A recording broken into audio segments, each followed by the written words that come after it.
Russian man like inside the dark, call me Bill Snatcher. Just the brother for the rapture. I hang live, holding on strong, hard to capture. Extravagant, resurrect the track and it's militant. And I react like a garden and start killing. It's manifesting. The God's work like appliances, dealing in my sight like a lot. What's going on, you guys? So in today's video, we're going to have a bit of a serious discussion here, and just like I had to make a whole video explaining why Sakura hits Naruto, which I really recommend watching that video if you're a Naruto fan and you want to learn more about the series. I've gotten to a point where I've got to do one on the character Eida, and I was going to wait until the anime got a hold to Eida, but I'm going to go ahead and do it now based on all this outrage that has happened after the last chapter. So this is one that I've had a feeling I was going to have to do a few months ago when Eida very casually mentioned in the Boruto manga that she thought that Boruto was cute, that she thought that Boruto was dreamy. Now, God knows I've done my fair share of trolling when it comes to Boruto x Eida, but now that we've seen Eida has just blatantly got her panties soaking wet over Boruto, I've seen all kind of memes pop up that Eida is the new pedo bear, that someone needs to call the Anbu Black Ops and the FBI, that we got the 6 paths of down bad. We've all seen the memes, and I mean, I've even cracked a joke or two myself. However, being serious though, I think a lot of people are missing a huge part of the point of what the Naruto series creator Masashi Kishimoto is doing with the character Eida, and I'm not talking about an in-universe character dissection, so I'm not looking at what makes a character tick. I'm not saying that. Instead, I'm looking more so at author intent and the habits of the author himself. So back when it got announced that Masashi Kishimoto was taking over the writing for the Boruto manga, one of the points I made to you guys is that Masashi Kishimoto is a troll, but I also made a point to say that he's got some twisted or dirty humor and that you got to brace yourselves for it. And the more you familiarize yourself with the way that he writes, the less things that catch you off guard. I gave a few examples as things popped up, like how he would troll with this deranged kanji by mixing in dirty jokes. For example, how he had Amato casually ask Kawaki if he dreams about Jigen beating him off, or how back in the day he had Kisame referring to Itachi in a way that inspired a fair share of those Itachi x Kisame shippers. Well, with this character Eida, we're seeing another bit of Masashi Kishimoto's humor here, in my opinion, to a point where it's blatantly obvious. Now, in order to understand this, we have to look at the character Eida. She's obviously quite attractive. She's got a pretty face, she's got long hair, she's got even longer legs, which as a leg person I completely appreciate, and she's got amazing curves. She's just oozing a sex appeal. She's got the ability to make people fall in love with her. She's flirty to the point where she's manipulative, and she's self-aware about all this to a point where she says that despite her appearances, she's still a very monogamous woman who only gives herself to one person at a time. Some women belong to the village, but Eida only belongs to those that she gives her heart to. It seems pretty simple to grasp, right? Well, one of the things that went under the radar is that Masashi Kishimoto actually set up a scenario to use Eida for comic relief in the first couple of chapters where we meet her. For instance, she specifically makes it a point to tell Code, don't ask her about her age, and she comes off as being a bit defensive, almost protective of her age. On a surface level, you might say, well, she's a woman and it's a trope. Women are to be protective of their age. Shoot, you probably know a woman in real life who is eternally 28 years old whenever somebody asks her, but people that know her know that she's well over 30. However, with Eida, Masashi Kishimoto was aiming for a little bit of a different trope here, in my opinion. There are signs all over the place that Masashi Kishimoto is going for what I like to refer to as being the cake woman trope, better known as the Christmas cake trope. So some of you guys might be scratching your heads and wondering, what in the world is the Christmas cake trope and why does this matter here? Well, simply put, this is a trope that is actually been used quite a bit in Japanese humor. Just like you have the Suken boat comedy that you have with Sakura and Naruto, you're seeing a similar thing done here, and it's actually been done quite a bit in manga format, and Masashi Kishimoto has even used this in the Naruto manga quite a few times and taken some liberties with it, which is why I tell you guys, if you've only watched the anime, you owe it to yourself to read the manga at least once. So the Christmas cake trope is used for a woman in the comedic sense in this way. It's a metaphor for women being deemed unmarriageable because she's seen as being past her prime. past the point of her freshness, if you will, like a cake being past the point of its freshness, or to use a Western phrase, she's a woman who's in the danger zone of slamming into the wall. Traditionally, you buy cake for Christmas, but cakes have an expiration date. Christmas cake after the 25th isn't seen as being desirable. Nobody really wants it. The gag humor in this trope is that no woman over the age of 25 is being seen as being desirable when you use this trope, even though she might be seen as super attractive.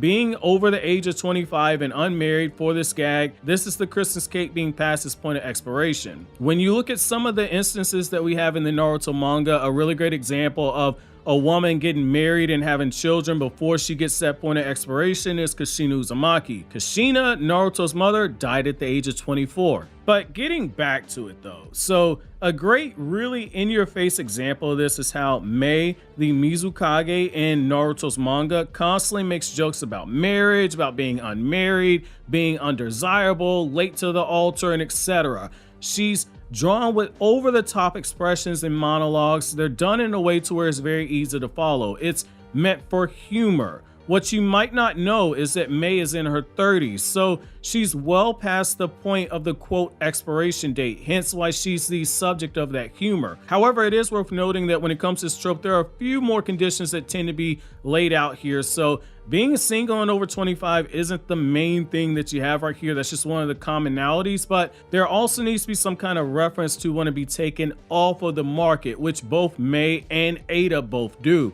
Mei clearly wants to be married. She makes it a point to kind of stress that. Eida is written as wanting to experience true love that isn't manufactured, and she blames Amato for taking away her ability to experience that kind of love herself. Eida wants to belong to one person and one person alone. She's the angry single woman in that regard right there, which fits another usage of humor that is similar to what Kishimoto did when he used Kabuto in the Naruto manga, referring to Tsunade as being a hot woman who's single and having a hot temper, and calling that a bad combination. Simply put, this is part of Masashi Kishimoto's humor, which is something I told you guys way back. Kishimoto has a different form of humor.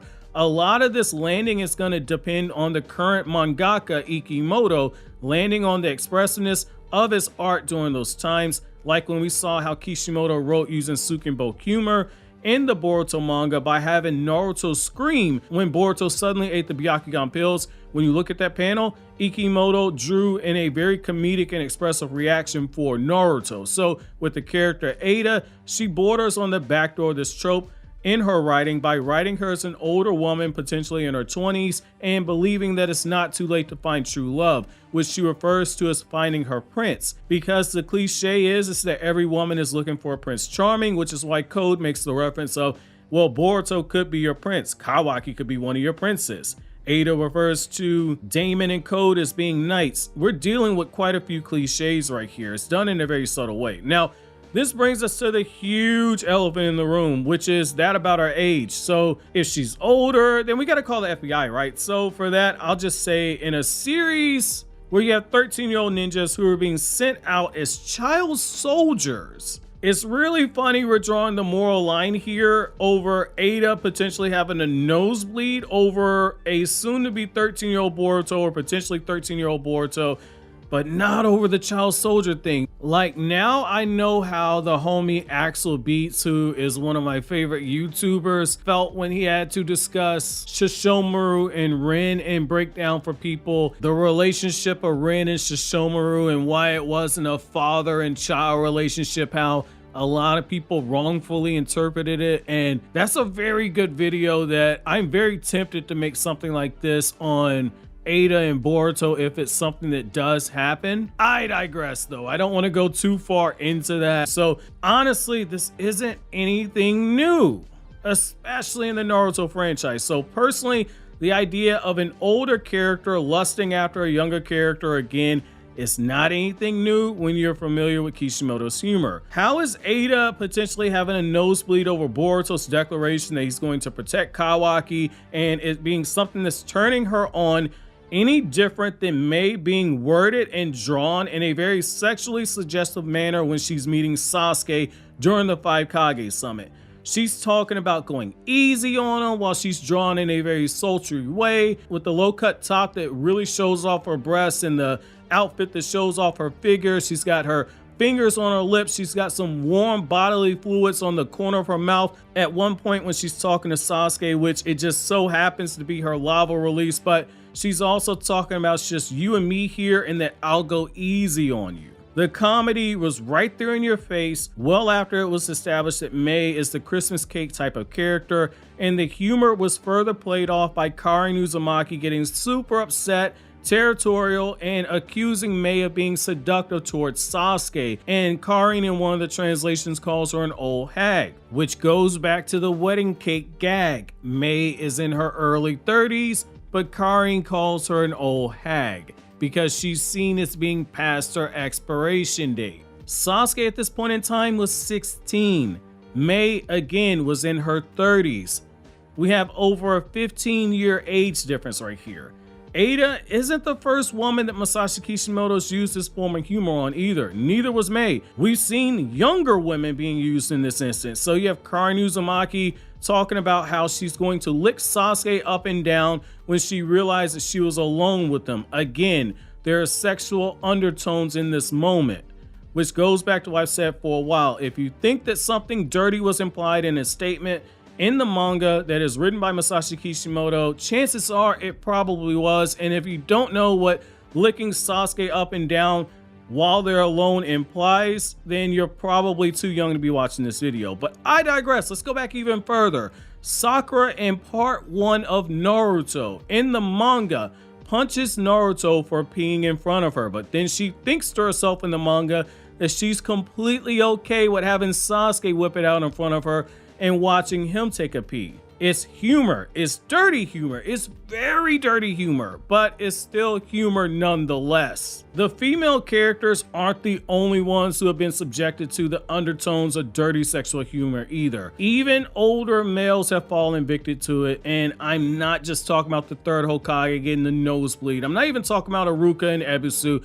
Let's go a little bit further. So you have Orochimaru wanting Sasuke's younger body, and he licks his lips oftentimes at the thought of getting his hands on Sasuke's body. It's a hidden troll behind the obvious fact that he wants Sasuke because of his Sharingan. Jiraiya makes a request of Naruto to stay into his sexy jutsu transformation, which in the manga has exposed butt cheeks, like flat out butt cheeks right in your face in the manga. And you have a hint, a nipple that is showing, and the way that the clouds are drawn, they're drawn right over Naruto's private parts and the clouds are thinning out. In both cases, it's men in their 50s lusting over 13-year-old boys, just like Mei was in her 30s lusting after a 16-year-old.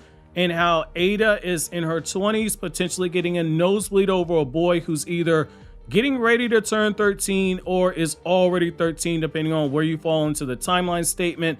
It's your deranged humor. It's lighthearted, dirty humor that Kishimoto uses. He's not the first person to slip in deranged kanji into his manga or subtle references to Japanese tropes like the cake woman trope. If you've read One Piece, you know that Oda is an even bigger troll than Kishimoto, and he's also had some pretty sideways things he's kind of implied about women in some of his writing, and God knows he's an even bigger pervert. But Kishimoto's a little bit more subtle. Akira Toriyama and Hiro Mashima, especially Hiro Mashima with Fairy Tail and Eden Zero, they're way more in your face with the dirty humor. And in Dragon Ball, you have Bulma flat out being used for fan service, having her top ripped off, and Master Roshi wanting to streak down in order to watch Bulma take a piss on the toilet. So I'll close with this again. So this is a series where children under the age of 13 and younger have been sent to the battlefield to fight wars. Child soldiers, but the outrage here is over someone in their 20s showing an attraction to a character that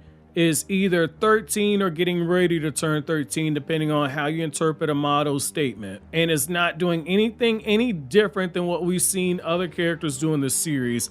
In the case of Eida, because of how her ability works, with her wanting true and sincere love, you can make the backdoor argument, which is what I've done, that this is the cake woman trope. One thing that I've said repeatedly is that the more you look into Japanese humor, traditions, cultures, customs. When you look into Buddhism and the mythology in Asian cultures, you'll have a deeper understanding for a series like Naruto that incorporate a lot of that stuff into the lore and a lot of it into the storytelling. So in closing, what I want to know from you guys is, did you guys know about the cake woman trope before this? And if you did, do you think that that's what Kishimoto's using Eida for? And also let me know if you want me to cover more topics like this in the future, and I will surely do so. But as always, guys, if you like anything I had to say, don't forget to comment, rate, subscribe, and share. Thank you so much for watching until the end. Have an awesome day, guys.